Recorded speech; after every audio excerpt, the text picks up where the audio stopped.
Joining us right now, Democrat of the Day, returning to the show, is Justice Paul Thissen, former Speaker of the Minnesota House, now a justice on the Minnesota Supreme Court. His position is up for election this year, and he wants to talk about, once again, the judicial nominees, as well as also his race to, once again, stay on the Minnesota Supreme Court. Justice Thissen, thank you very much. I appreciate the time. Yeah, thanks for having me. Good to talk to you. Nice to talk to you again. And once again, it's always a good time to remind people from the get-go, yes, that the president and the vice president and your Tina Smith's race and your House races, they're all going to be on one side of the ballot, but people need to flip that over because there's a lot of judicial races on the backside. That's exactly right. Yes, and that's what we've been working our campaign for several months now, just to make sure people remember that and that they turn that ballot over because you were just talking about voting, and one of the things that Minnesotans have the power to vote for in Minnesota is their judges, and they should take advantage of it. And I will say this on some of the lesser, the non-Supreme Court judge races. Greta Call over at MinnPost actually did a really nice article that breaks down the stances of the competitive races there. But I want to talk about your race a little bit because there was a big article in the Star Tribune today about Michelle McDonald, who is a person who has had a fairly stellar political career for not winning anything. She had a run-in with the Minnesota GOP, who initially endorsed her back in 2014, which led out to a state fair showdown between her and the GOP itself. She's run for years to try to get one of these open seats in the Supreme Court. She's currently running against you, but she had her law license. It should be mentioned here.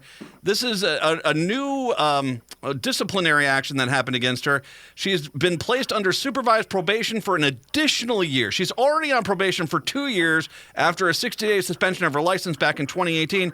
They basically, because of mistakes she's made, there's now a recommendation that she's supervised again for another year. This is not someone, me personally, if I've got a person whose legal profession has gotten to a point where they're having to be professionally supervised so they do the job, I personally would feel that would not qualify them to be on the Supreme Court of Minnesota. Well, I don't want to, because this case could come before our court, I would recuse myself from it. So I don't want to get into the details of the current recommendation. But I think you're right. What I tell people is, is that, when you're looking at who to vote for judge, what you should be looking for is who's going to exercise good judgment. And I certainly think that the facts, kind of her record, say something about her good judgment. And I think it's fair game for people to consider that as they make up their vote. But the most important thing for me, a lot of people are intimidated by voting for judge because they just don't know what to think about. They don't know who the candidates are. But you can get yourself informed really quickly. You just have to just Google my name, Google Michelle McDonald's name, and you'll find out a lot of information. And there's actually been a lot of good coverage of this race in the last couple of weeks. So people will have a chance to make an informed decision. And I guess, that's my other piece of it. Just make sure you're voting for judges, and then make an informed decision. And because it really is important who sits behind the bench. And, you want people, again, that are going to be exercising good judgment, that are going to be fair, that are going to listen to all sides, and are not going to come at it with a personal agenda. I'm going to ask the question. I'm pretty sure I already know the answer here. Has there ever been a Supreme Court justice who had to be supervised because of disciplinary action that happened before? To your knowledge, has anyone who's been a justice on the Supreme Court of Minnesota had to be supervised? I don't know the answer to that. I don't know the answer to that question, kind of historically. So I don't want to speak. I don't know the answer. I don't know the answer. So I don't know of anyone, but I also just don't know the answer. So, but what I would say is, one of the things that people should know about our judicial selection process, so most judges get appointed first by the governor and then have to run for election, which was what happened to me. But before it gets to the governor, we do have this Judicial Selection Commission, which is nonpartisan, which is made up of lawyers and non-lawyers, some appointed by the governor, others appointed by the Supreme Court.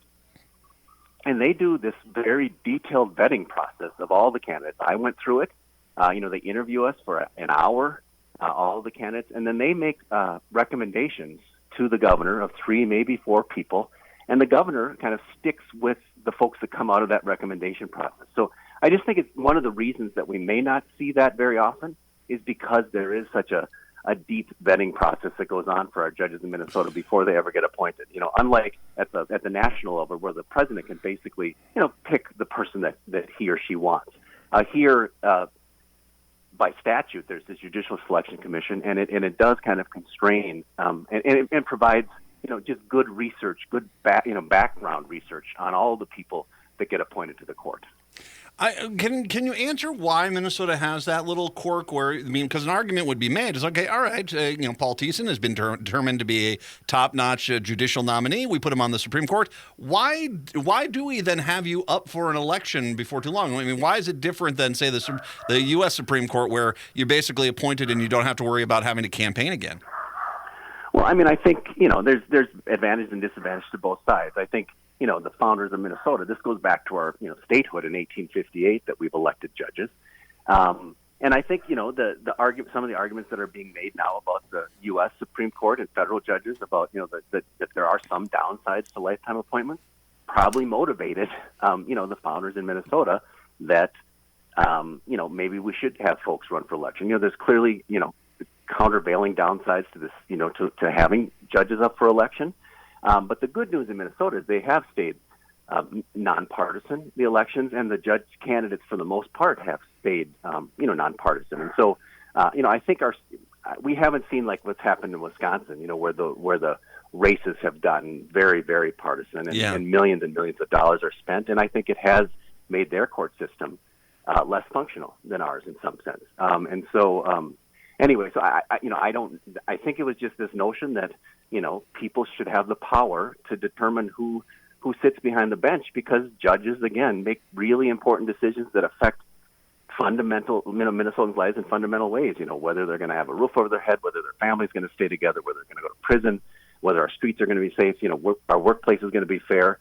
Judges make decisions about all of those things. And I think the founders and the Minnesotans since have thought, well, that's pretty important, and so we should at least have a little bit of a voice in who has that position. It should be mentioned, the Star Tribune story does break down the fact, and this is why this is important. This is why you have to flip over this ballot. McDonald did her best in 2014 against David Lillehog. 46.5% she drew, which was shockingly close considering, once again, she had a showdown with the Republican Party itself outside the GOP booth at the State Fair that year.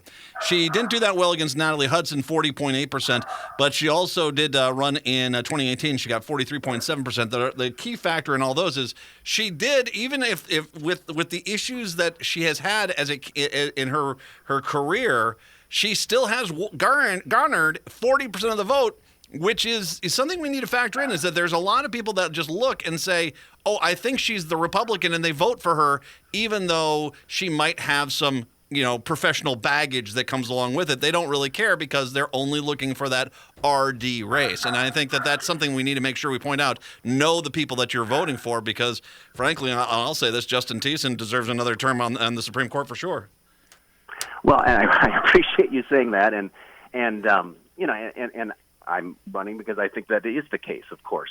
But I think the point that you're making is really, really, really important, which is this is a low information race, and there's not kind of the typical things like partisan affiliation that's listed on the ballot.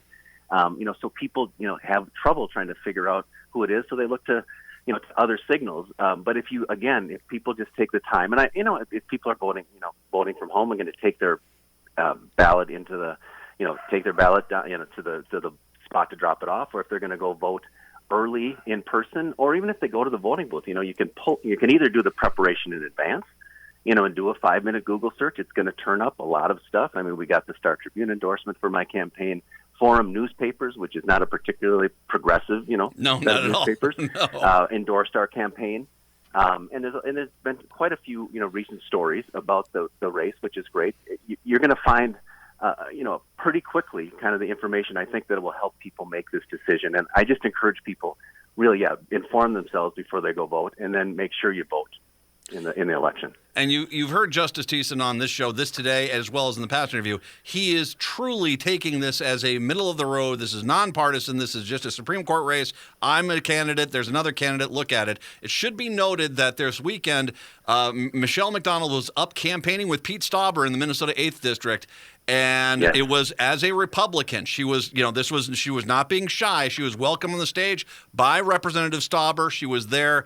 The dog whistle is out that she is the Republican candidate. So, if you want integrity, and as this race requires, which is once again nonpartisan race, you want the integrity. You want Justice Thissen.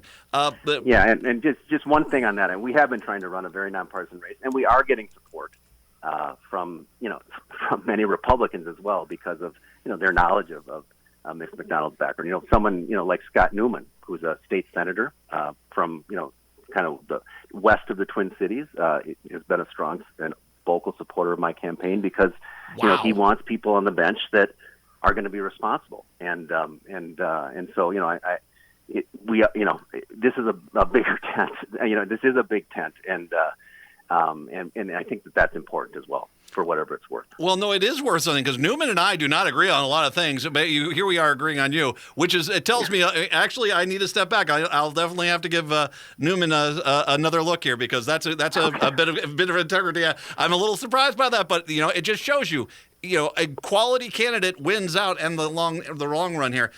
Justice Thissen, if people want to find out more about you, your campaign, and what you're standing for as you want to get back to the Minnesota Supreme Court, what's the web address for them to go to? It's easy. It's Paul Thissen, PaulThissen.com. Or you can just Google that, and you'll find out plenty of information. So thanks for the time. I really appreciate it. My pleasure. No, and thank you. You are an exceptional justice, and I very much hope to see you on the Minnesota Supreme Court for many years to come. Okay. Thanks a lot. We'll talk to you later. You bet. Justice Paul Thissen, once again, PaulThissen.com, ThissEN.com.